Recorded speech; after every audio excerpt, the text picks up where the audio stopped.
Well, hello everyone, and welcome to this evening's discussion on the effects of cannabis on the endocrine pathway related to appetite and metabolism.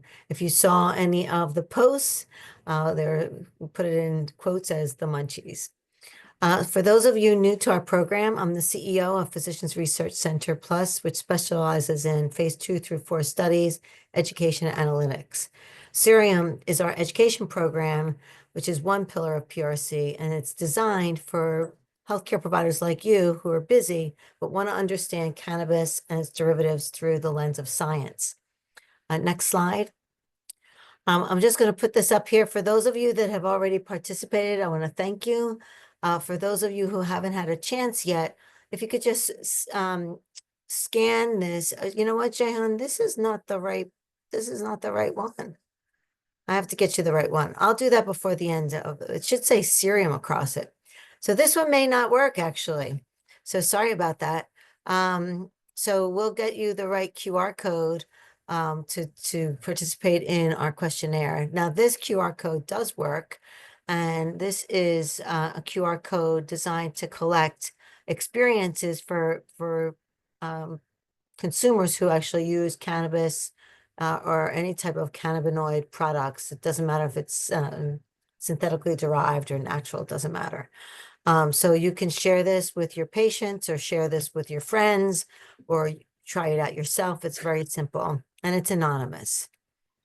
Next slide, I think. Yep. So joining me this evening for Journal Club is Dr. Phil Malloy, who's a rheumatologist, recently retired from clinical practice in Massachusetts. However, he remains very active in caring for patients by working with us on not just the Journal Club, but other projects that we have ongoing within PRC. Dr. Jehan Marcoux is a cannabinoid researcher. He's worked in the cannabis area for almost 20 years, and he's going to lead us through this with Dr. Phil Malloy. Jehan? All right. Hello, everyone. Good evening. Thanks for joining. So our mission here is to support the education of healthcare professionals with the discussion of published research.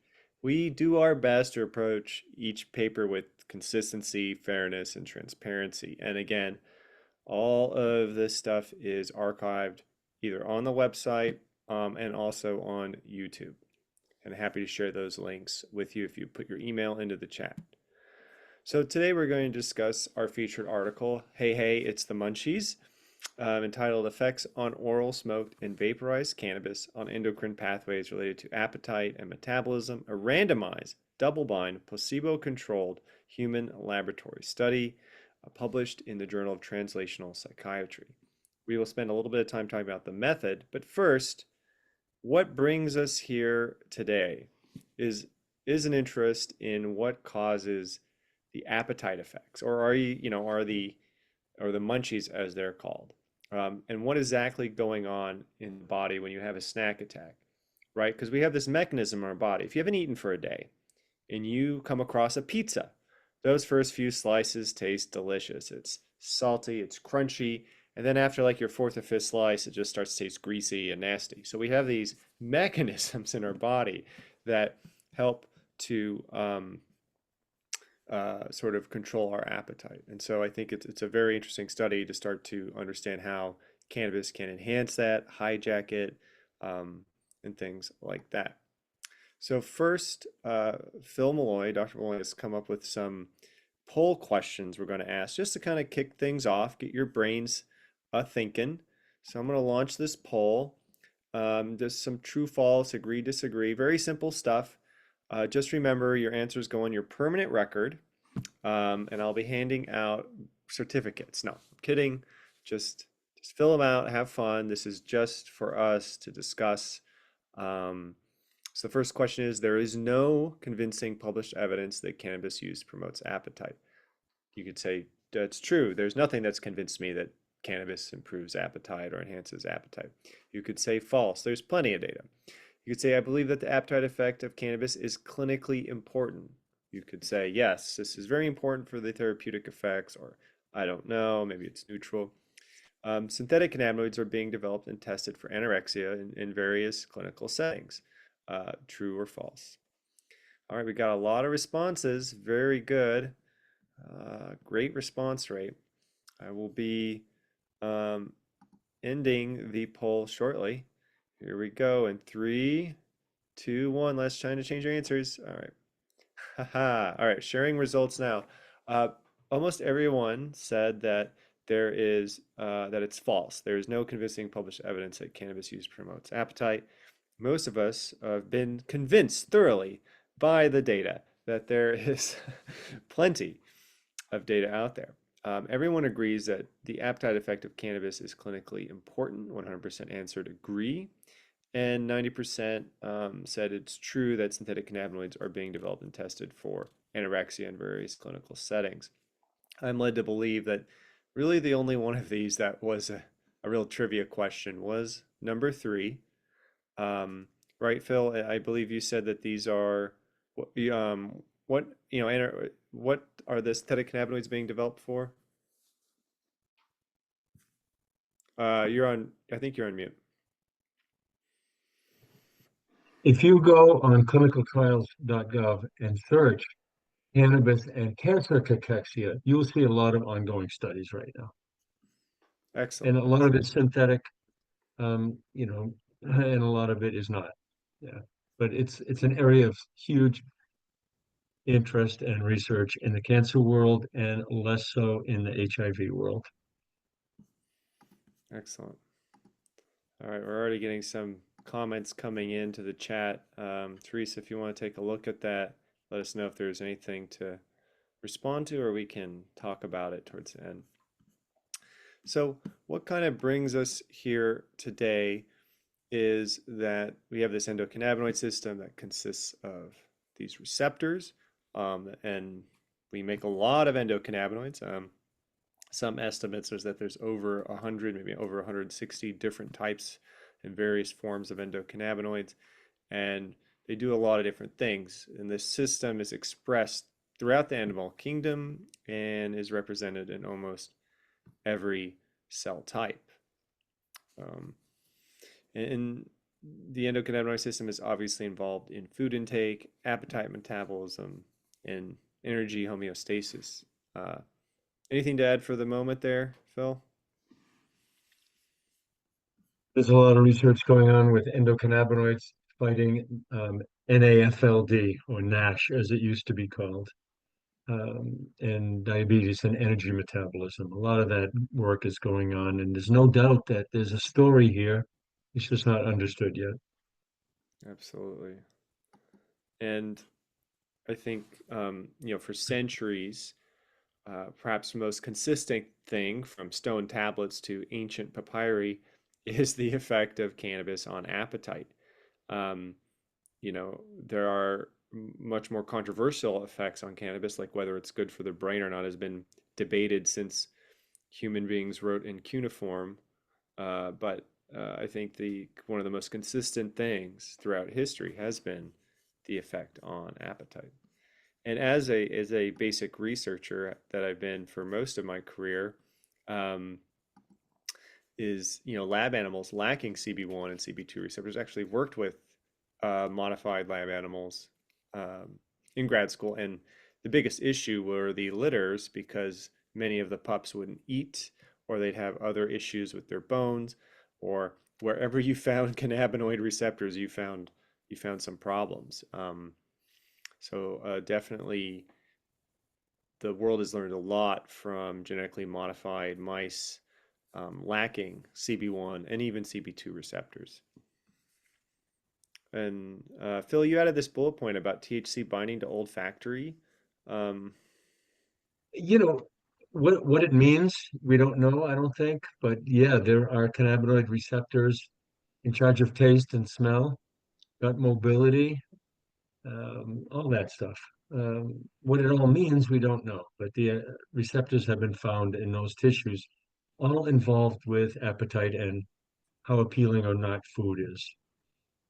all right. So would you like to talk about this slide a little bit? I thought this was great. Down here we have a cross section of the brain um, down on the right. But this was some basic research where they're looking at feeding, some animal data. So MBH is an area of the hypothalamus. It's pretty much been worked out in basic science and in preclinical studies in humans that the hypothalamus is the center of how we um, feed ourselves, how what we do with the nutrients, whether we deposit the nutrients in adipose tissue or need it for energy immediately. It's coordinated on a subcortical level in the hypothalamus. And it's, of course, there are experimental techniques and things you can do to lab animals, as shown in this study, that is difficult or impossible to learn from human research, like implanting electrophysiologic measurements or administering something to a certain part of the brain and so forth. But there's a lot of animal data showing that the MBH neurons are involved with appetite. You can block them, for example, and then put food in front of the animals. You can use a synthetic agonist and then put the same stimulus in front of the animal. In research like that over the years, there's two references on this slide. It's pretty much conclusively proven that this part of the hypothalamus is in charge and does signal the gut, and st it must signal the brain as well to have food-seeking behavior. Absolutely. And I think one of the papers we have there from Nature's Cell Biology talks about that disruptions in the regulations of this actually, there's a link there between that and obesity as well.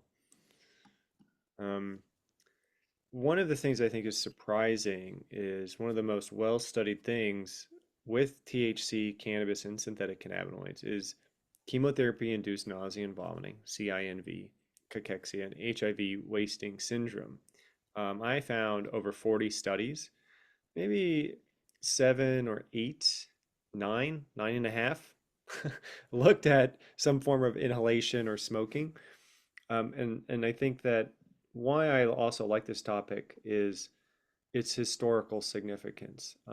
Cannabis and its notable effects in the 70s and 80s addressing HIV/AIDS related appetite loss was a profound and pivotal chapter.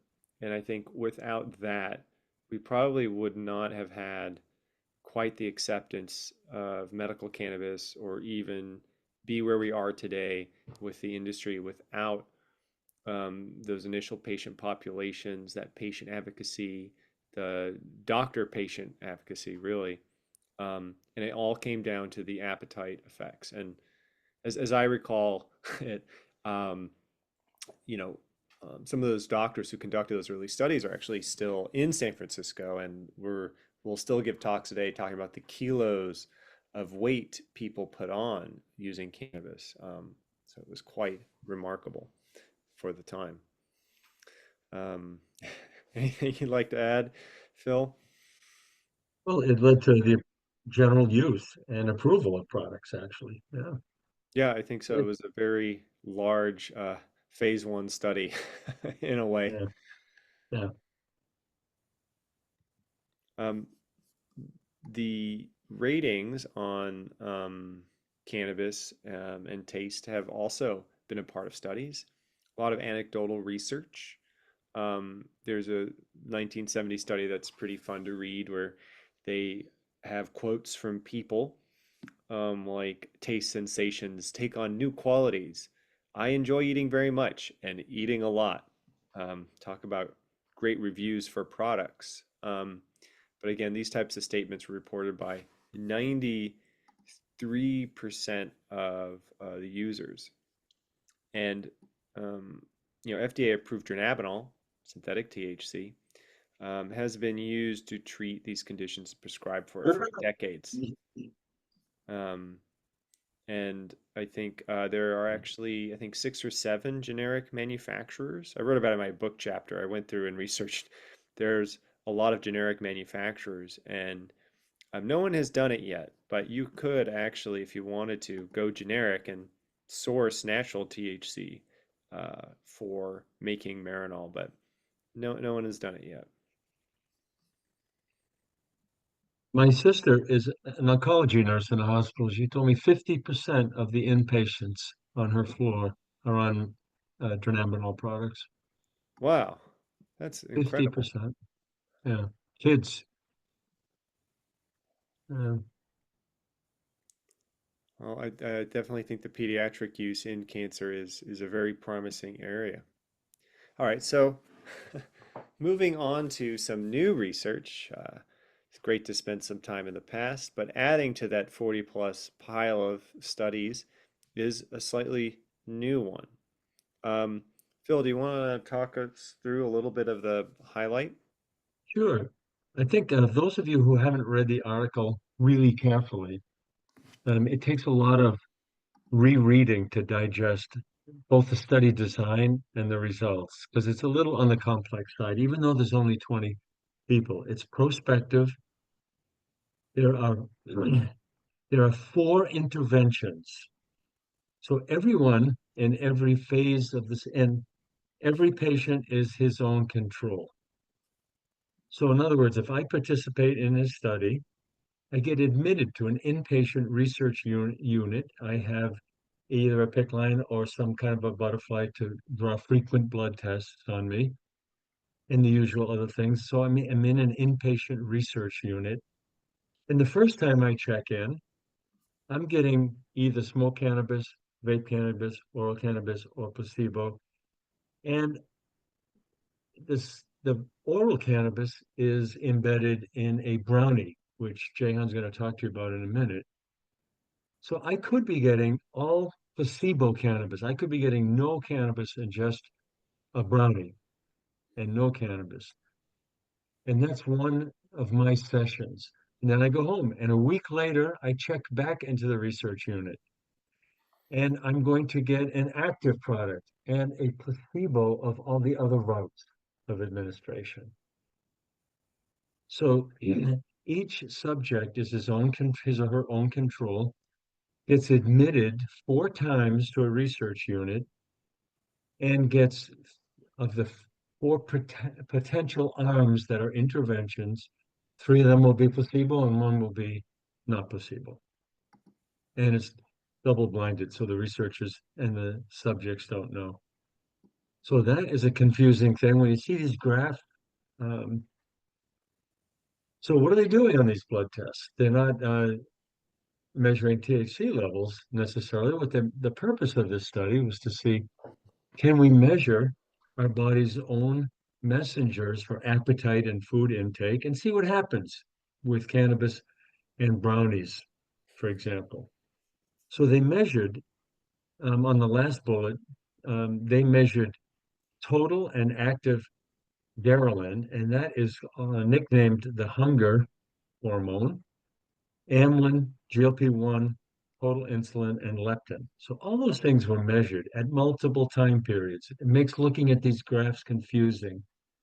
So when we get to a result, Jay and I are just going to show you one of the results. But I encourage everyone, if you get comfortable and want to dive in, get comfortable with one of those graphs, and then you can see, oh, what did it do to ghrelin, or what did it do to leptin, or what did it do to insulin? The most significant findings are with insulin and ghrelin. So, Absolutely. That was a fantastic description because I was a little confused even about yeah, how they got the brownies and how who was eating brownies and who wasn't. Um, so let's start there with the food product. So they use Duncan Hines double fudge. Double fudge, I think, is important. Write that down if you want to reproduce the study. And I thought this was kind of clever. So you get these standardized cannabis cigarettes, right?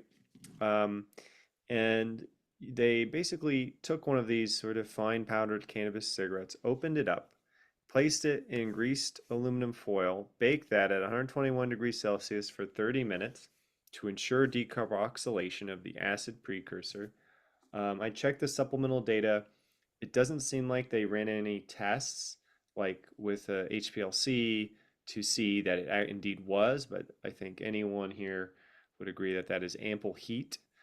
But then they, would take that one cigarette and mix it into an individual portion of the brownie batter. So as opposed to, oh, we have 20 people, let's take 20 cigarettes and make a huge tray of brownies and cut them, making individual ones was a little bit better.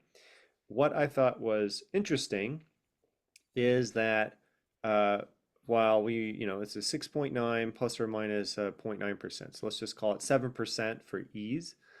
That's about, they were saying it's like 50 milligrams of THC that someone was getting in a brownie. So I would say that is a larger oral dose. Remember, Marinol goes up to 10 milligrams. The legal limit in most states is 10 milligrams per unit.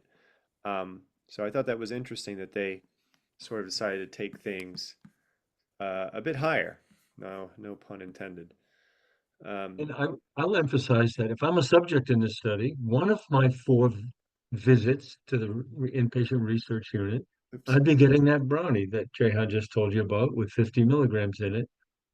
And the other three times that I check in, I'm getting the same brownie with nothing in it, Yeah. just So as so you I can said, have the like, stimulus. I'm stimulating. I want sugar. I want to see what happens to my insulin and other food processing hormones. so, um, so, uh, so here is the study design, and I hope this clarifies things because again, this is where I got a little tripped up, right? Is if you were a participant, you'd be showing up over the course of months for 4 visits, and you'd be given at 9:50 a.m. Well, first you get 8:30, you get blood drawn. At 9:35, you get blood drawn. Then they present you with the delicious brownie, and you don't know what's in it. Then you get to either smoke or vaporize cannabis or get another brownie, not knowing what is in either. And so you might get placebo brownie, active THC followed by a placebo brownie, or you might get placebo brownie followed by active THC or something like that. So it was, again, you were, one thing was getting fixed was everyone was getting a delicious sugary treat. And I think that really helped control it. But as we look into the data, it's important to keep that in mind. So moving on to the first data, we're going to show two of the graphs because they're the most striking. Here is the first graph. And so what we see here is is the insulin concentration. So at time point 1, they're all sort of in this range, overlapping values with the error bars. At T2, they start to separate. And at T3, we see a big difference in insulin. And so just to help make it a little clearer, we have our placebo brownies and their effect on insulin, and then we have our cannabis brownies down there with the weed leaves on them. And you can see, just to kind of emphasize the differences between insulin levels in the treatment group and the placebo group. So, T3, where things peak, is 30 minutes post exposure.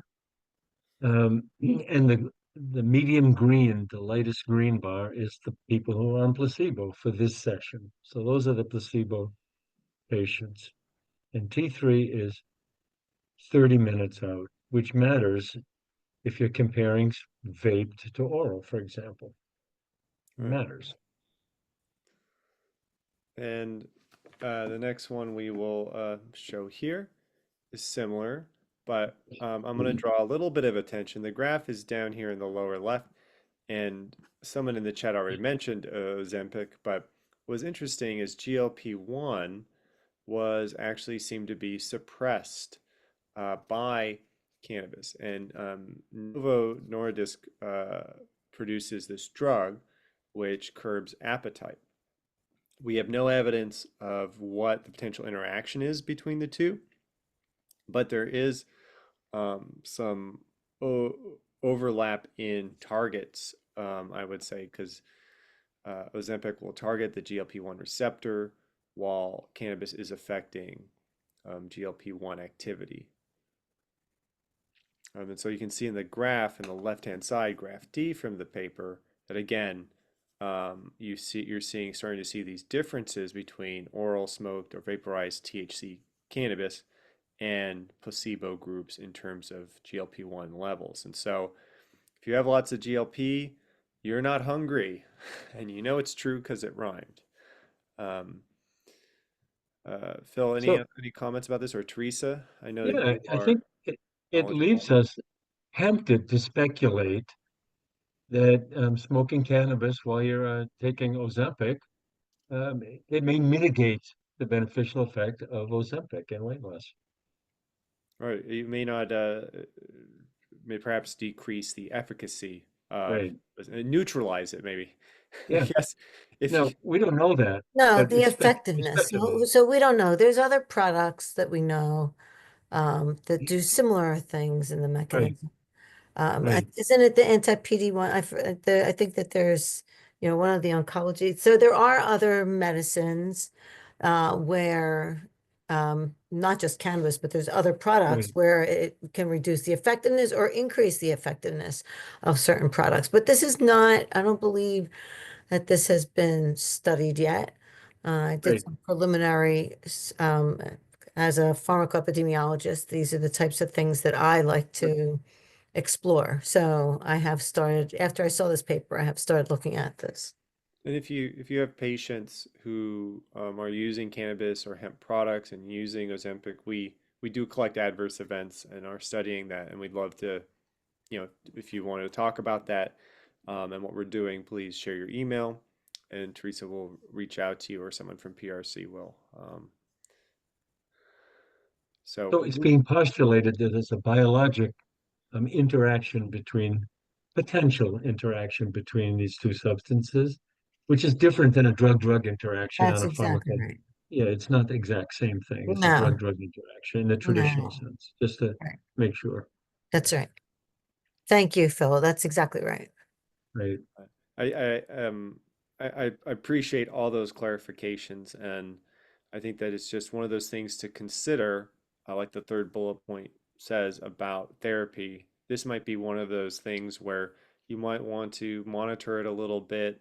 It may have no effect, it may have some effect, but again, if people And have different patients, I mean, I think that this is the complexity of this is that a lot of obese patients are also diabetic. And so now they're on other medications as well. This is not something that could be easily teased out, I don't believe. So it would take, some real, like, in addition, I mean, maybe Hopkins is already like kind of looking at this as a follow-up to this study. I would It's worth be surprised. it's worth emphasizing for those of you who did read the paper and read the discussion section at the end, which is not long, brief, that this study focused on acute exposure and chronic exposure to cannabis may not reproduce these results. So there's a difference, as you know, and we've seen that in past journal clubs on driving, for example. There's a difference between acute and chronic exposure. And we do know that chronic users have less fatty liver and less diabetes and all that stuff. So they may be different. Chronic may be different from what this study is actually addressing. Yeah, and I think if you want to read more about that, you can look up the skinny hippie theory, which is, again, there is some debate about that because in some meta-analyses, the kidney protective and diabetes protective effects disappeared, and that some of there is like a pseudo lean body type amongst the chronic uh, cannabis using population. Not saying it happens to everyone, but there are definitely, you know, populations that whose bodies respond differently to being exposed regularly to cannabis products. Good. So just to summarize this part, cannabis administration via oral, smoked, vaporized, modulated these blood concentrations of the appetite and metabolic hormones in cannabis users. The most robust results of the study indicate that acute cannabis administration in cannabis users blunted the insulin spike secondary to the brownie intake. Again, a very striking result as well. So strengths and weaknesses. It's always so easy to pick apart research like, oh, they didn't have enough people. Well, it's like, okay, maybe they needed a few more millions of dollars to do that. Or they needed, they ran out of Duncan Hines fudge brownie Yeah. mix. But let's try. But the small sample size does bring to some questions. They had a low proportion of female participants. I think that, is an issue. I guess the last thing I would say that really stuck out at me is there was sort of an absence of non-user or non-THC controls. It would have been interesting to, if I could wave a magic wand, it would have been interesting to have like a CBD arm or another cannabinoid arm just to see, or a low THC arm. I don't know, something they kind of already did low THC with placebo, but it would have been interesting to see, um, like a CBD THC combination or something like that. But what else would you say, team? I'm impressed with the study, actually. I thought they were pretty rigorous, planned, executed it well. Um, didn't answer everybody's questions, but it provided new information, and it was Yeah. well done. I agree with that as well. I thought the design was clever. I think the most important thing for me was that they didn't just do a big tray of brownies and like cut them up and give them to people. They made individual ones with a single cannabis cigarette that was powderized. I thought that was a really great solution to suddenly they become chefs and are creating standardized food products for clinical study. Like, that's what people had done in the past. That's why I bring up they make a whole tray of brownies and be like, huh, two or three people didn't get high. And it's like, well, yeah, because your tray was slightly not even, or the batter wasn't mixed homogeneously. And I think the biggest criticism that I would kind of scratch my head about, and this is something we can open up for questions in a second or comments, 50 milligram edible versus inhaling 50 milligrams. I don't know that that's a apples to apples comparison, you know, but it didn't seem to matter all that much. 50 milligrams was 50 milligrams according to the hormones. Yeah. The metabolic hormones didn't seem to care too much, but I think the user experience might be a little bit different. But um, but again, overall, I think it had more strengths than weaknesses. So as we said, there's a lot of strength. A unique aspect of this report is that it focused on human metabolism with various routes of administration. I don't know that it's been done in such a clean and coherent way before, and in a consistent way either. So I thought very, very unique aspect of the study.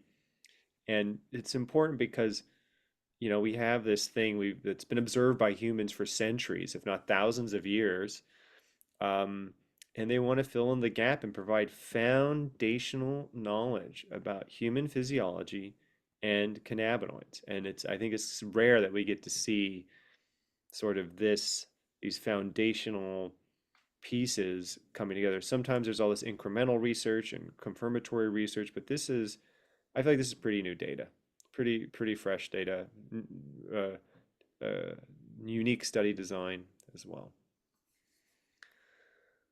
All right, so just sort of the take-home message. You can either call it a brownie or you can call it metabolic innovation, but the study confirms that cannabis modulates metabolic and endocrine pathways, insulin, GLP-1, ghrelin, but not leptin. So again, we're seeing insulin and GLP-1 for me were a big surprise and very interesting to see the profound impact it seemed to have. And so let's open it up a little bit. Um, these are just some of our thoughts on the topic, but if you want to raise your hand or just jump in, we're open to give anyone. I know that I know Mark, you had some questions as well, Dr. Viner, and some other people had some questions, but we'll open it up. Um, you know, with Yeah, go ahead. Hi, it's great talk today. As a psychiatrist, I treat anorexia nervosa patients, and I find this topic interesting with them because you can't just feed an anorexic force and they're going to get better. It doesn't work. It's like it's tempting to just do tube feedings and or force oral.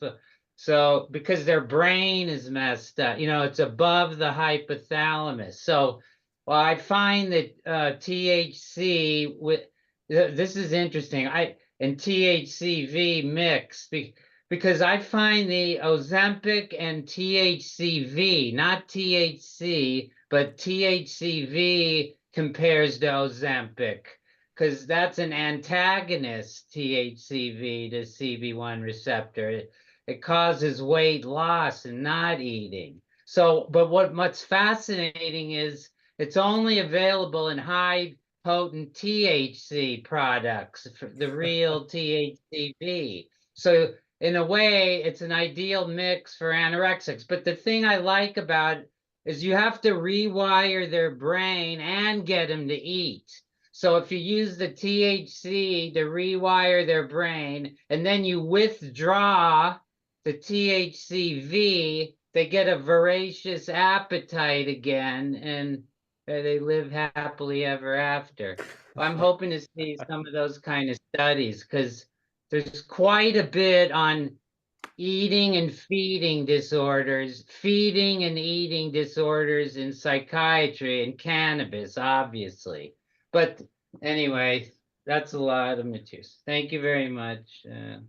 No, I That's think all. that's fascinating, and I know that some cannabinoids can have biphasic effects, where just conceptually one dose or concentration they can be stimulatory, and in another dose they can have kind of the opposite effect. So definitely think harnessing THCV will be interesting, and some of the other varin compounds. There's CBDV and CBGV. There's all these sort of propial analogs of cannabinoids that are fascinating to me, um, as well.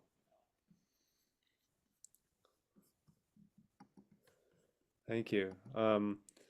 Any other comments or questions? We could move on to this prompt. So this study is out. Um, Healthcare providers should talk to their patients about the appetite effects of cannabis. Prescribe bags of chips. What? Uh, Help us finish this thought. We're gonna toss it to the crowd. We're not leaving until someone answers.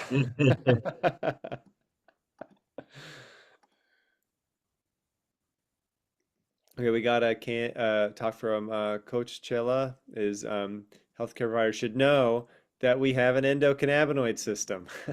That's good. A little tongue in cheek. I like that. Yeah.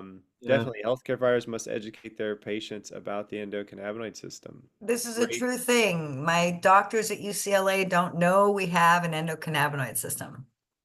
It's a thing. Yeah.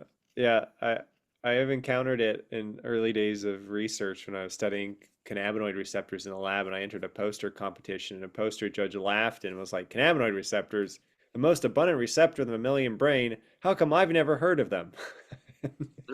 Must not exist." Uh, but the times are definitely changing. And I think that with that comment, they might actually know about it, but they probably don't know about it with the words we use. They might know it as the vanilloid system. They might know trip channels. So they might know it through other ways and other ways of talking with them. Um, so I think that they probably know arachidonic acid. They probably know that human physiology pathway. They probably are familiar with the effects of omega-3s and omega-6s on N-acetylcysteines, which anandamide is part of that group of NACs as they're abbreviated.